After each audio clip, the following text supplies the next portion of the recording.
He's a friendly local doctor in the small market town of Hyde, England. Well-respected, well-liked. So when news breaks that Dr. Harold Shipman is accused of murdering 15 of his patients, it sounds crazy. It's one of the biggest investigations that's ever been conducted by a British police force. But as he protests his innocence, he becomes the architect of his own demise. I believe that he intended to be caught. Could a family doctor turn out to be Britain's worst serial killer ever?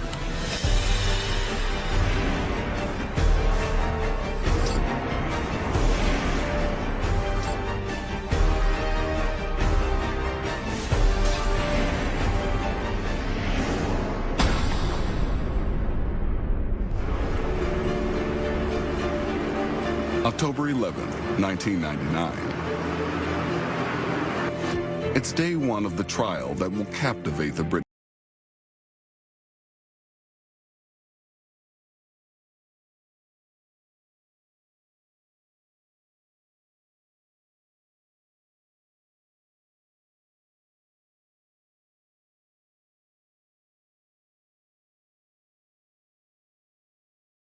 Shipman's alleged crimes are all the more shocking, because if you can't trust your doctor, who can you trust? The good doctor claims he's done nothing wrong.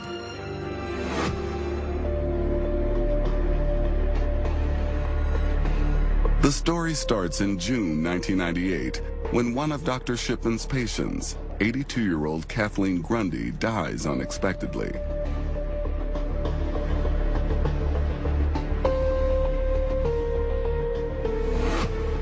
A few days later, her daughter Angela Woodruff receives her mother's will.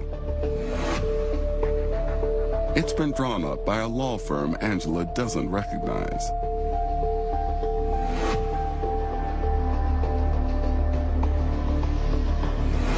Angela found it strange because she was actually a solicitor.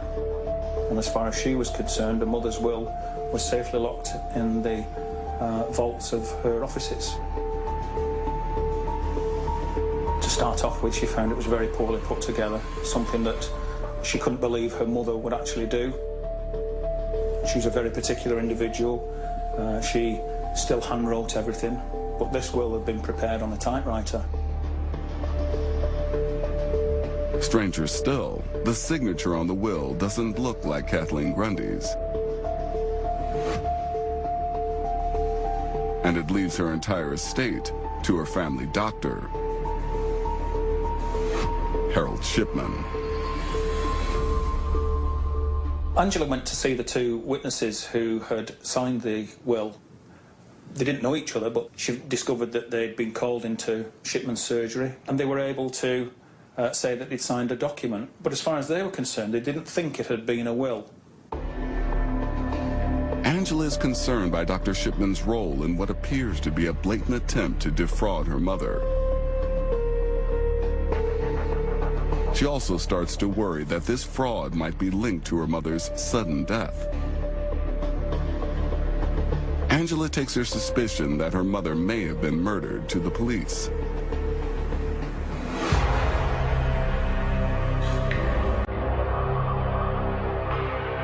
At 3 a.m. on August 1st, 1998, police enter Hyde Cemetery to exhume Kathleen Grundy. When Kathleen Grundy's autopsy results come back, the mystery deepens. It turns out that there was nothing physically wrong with her, and she didn't simply die of old age as Dr. Shipman stated on her death certificate.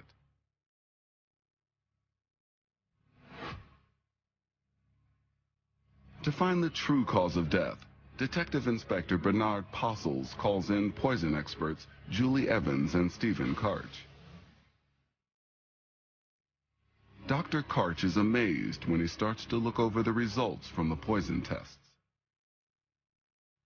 I hate to use the word massive for the amount of morphine that she was found in her system, but it was more than sufficient.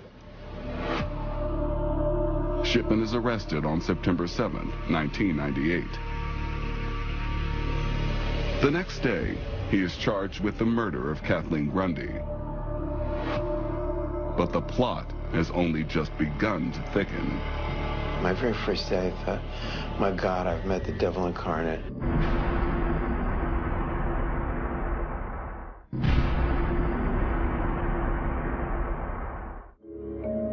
Over the last 20 years, Dr. Harold Shipman has signed hundreds of death certificates, many of them for elderly people who died suddenly.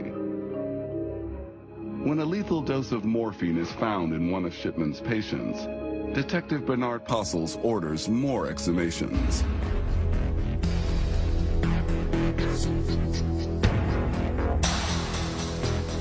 And even Dr. Shipman's loyal patients start to wonder what's going on.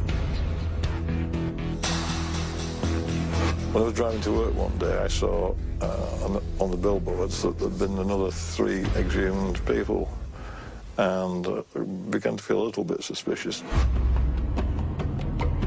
Until now, Peter Wagstaff hasn't questioned Dr. Shipman's innocence. They've known each other for over 20 years. But Dr. Shipman was with Peter's mother, 81-year-old Kathleen, when she died. We'd obviously been to see him after my mother's death to find out what had actually happened. He'd told myself and my wife that my mother had phoned to say that she wasn't feeling very well, and he called round. He'd knocked on the door. She come to the door. She was looking very grey and sweaty. Dr. Shipman claims he was so alarmed by Peter's mother's appearance, he immediately called the hospital. He called an ambulance. He went back downstairs to his car to collect his bag. When he returned, she'd actually died. So he cancelled the ambulance. Peter is now so suspicious, he decides to double-check Dr. Shipman's story. He makes a call to the ambulance service.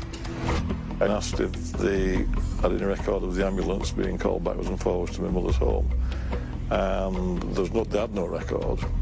So I then contacted British Telecom for an itemised bill, and when the bill arrived, there was no record either of my mother ringing the surgery or an ambulance being called and cancelled. So it comes as no surprise to Peter when the police called to say they think his mother was one of Shipman's victims.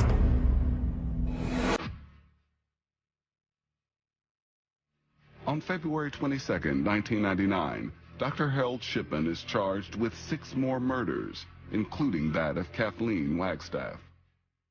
The doctor's list of victims now totals 15. They are all women whose death certificates Dr. Shipman signed. But he goes to trial still protesting his innocence. The families of the alleged victims all show up in court. The last time some of them saw Harold Shipman was when they had an appointment with him at his office. On the first day of trial, the shocking list of charges is read to the court.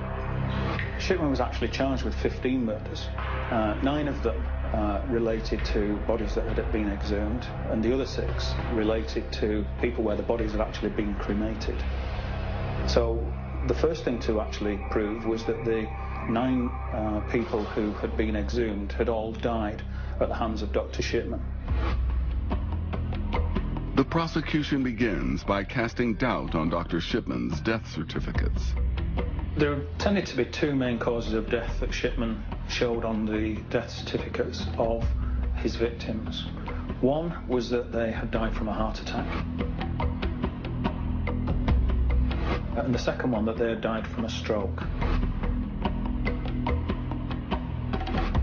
The autopsy results proved that these conclusions were completely untrue. All of the alleged victims had died from morphine poisoning.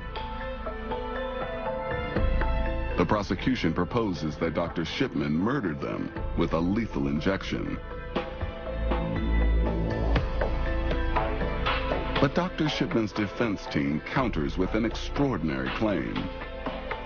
During interviews with police, Shipman had told them that his patients, including Kathleen Grundy, had been taking morphine without his knowledge. I had my suspicions that she was actually abusing a narcotic of some sort. But the scenario was there, and she did have drugs available. She may well have given herself accidentally an overdose.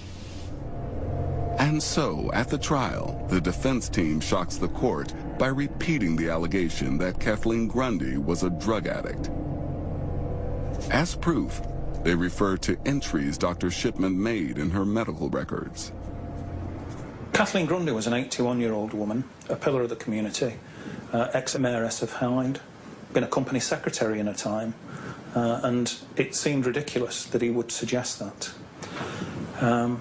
But to explore that possibility, we decided to have her hair examined by an expert. If Kathleen Grundy took morphine regularly, it would have been incorporated into her hair as it grew. You take hair specimen and then you wash it and keep track of what keeps coming off on the wash solution. Then you basically dissolve it. What's called liquid extraction. You can extract any drugs out of the solution that the hair is dissolved in and run it through a measuring machine. The prosecution presents the results from the drug test. Well, it showed no morphine. That's the whole point. Dr. Shipman's morphine addict defense collapses. The evidence is damning, but Dr. Shipman has not yet had a chance to defend himself. That changes on day 47 of the trial. Harold Shipman coped with the cross-examination fairly well, and he was going to give as good as he got.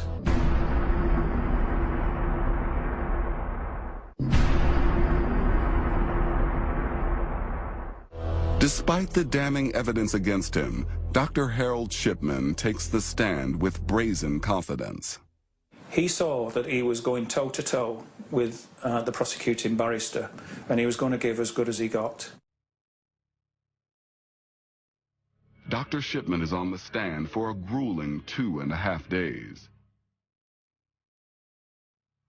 He never wavers from his assertion that he is not guilty. Harold Shipman's defense was they didn't do it. But under cross-examination, he is unable to account for the strange coincidence that he had visited all of the victims on the day they died. He was unable to actually explain away the fact that many of these people had died within an hour or two of him attending to them. He was unable to explain, for instance, why Ivy Lomas had died in his presence, in his surgery, when he was the only one that was actually there. So he didn't really, in essence, have any defense to these murders. Finally, on the third day of cross-examination, the prosecution manages to rattle him. During the course of the trial, Harold Shipman was asked about a particular list of people, and it was actually an extract from one of the morphine registers from one of the pharmacies.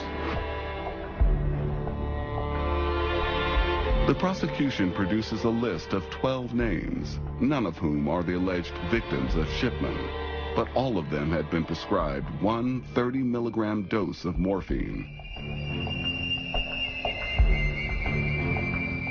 30 milligrams can kill 6 adult men. There was diamorphine prescribed by Harold Shipman through the pharmacy next door to him, which was 5 and 6 times the amount that was prescribed by all the other pharmacies in Hyde. As the prosecution goes through the patients on the list, a strange pattern starts to emerge. There were 2 or 3 people that gave evidence at the trial from that list. I seem to remember that one of them was a retired policeman, and he was able to give evidence that he'd never received morphine and couldn't understand why he appeared on that list as having been prescribed it.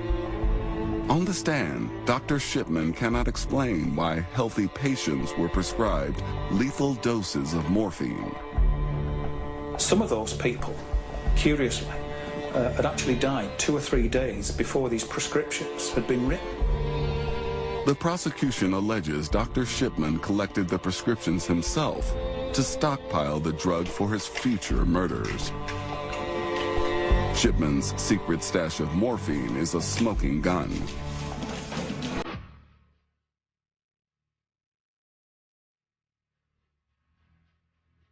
On January 25, 2000, the jury is sent out to deliberate.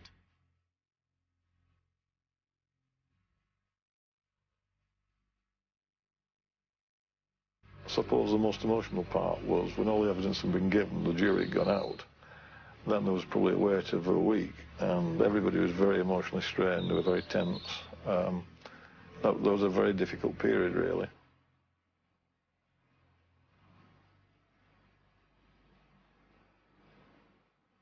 The jury were out deliberating on their verdict for 6 days, which is fairly unusual.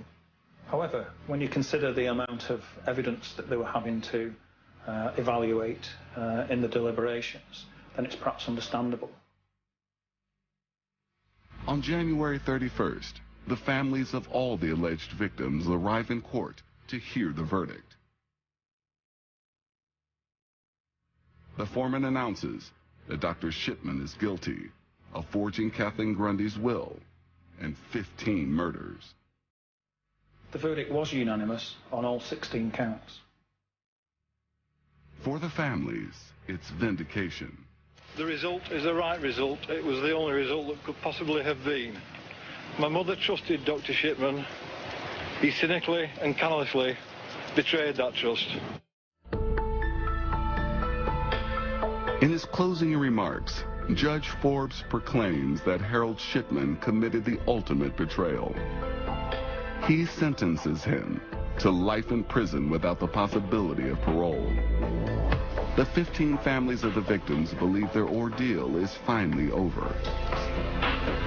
But as for the sinister deeds of Dr. Shipman, investigators would learn they had only scratched the surface.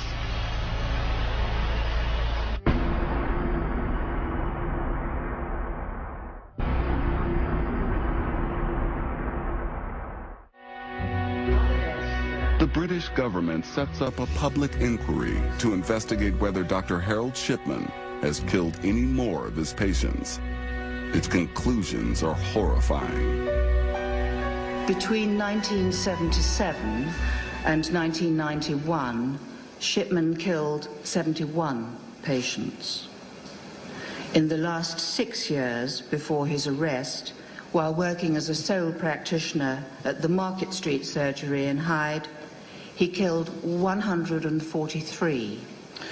Of the 215 known victims, 171 were women and 44 were men. That means in 1998, the year Dr. Shipman was arrested, he was averaging 1 murder every 10 days. The astonishing number of victims makes Harold Shipman one of the world's most prolific serial killers. Good morning, gentlemen.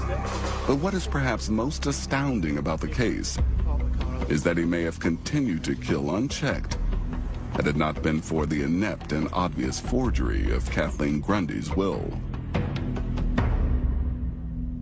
When you look at the will, it's such a cack-handed forgery that you can't understand how he expected Kathleen Grundy's family to be fooled by such a poor forgery. Dr. Shipman was an intelligent man. Was he the architect of his own demise? I do believe that he wanted to get caught. If you can kill as many people as he did, you don't make silly mistakes. Shipman had been committing the perfect murders for over 20 years. I've been advised to stand and let you take a photograph. Some suggest he wanted his grisly achievement to be recognized. There is a theory that it's pointless being the most prolific serial killer that the world has ever known, if in actual fact nobody knows about it and you've not been caught.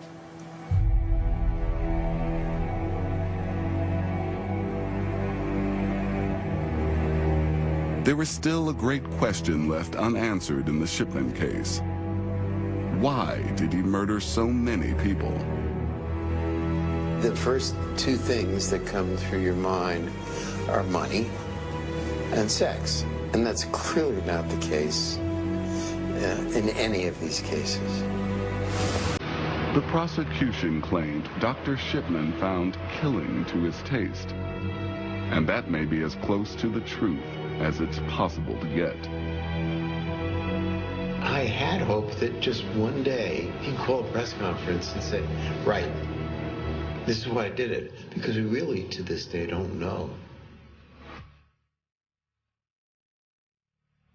On January 13th, 2004, 4 years into his sentence, Dr. Shipman is found hanging in his cell in Wakefield High Security Prison. He had said he'd kill himself before he was 60, so his wife Primrose would get his full pension. Primrose and the children would be provided for. And he was as good as his word. In the end, Dr. Harold Shipman's own death was as cold and calculated as his murders.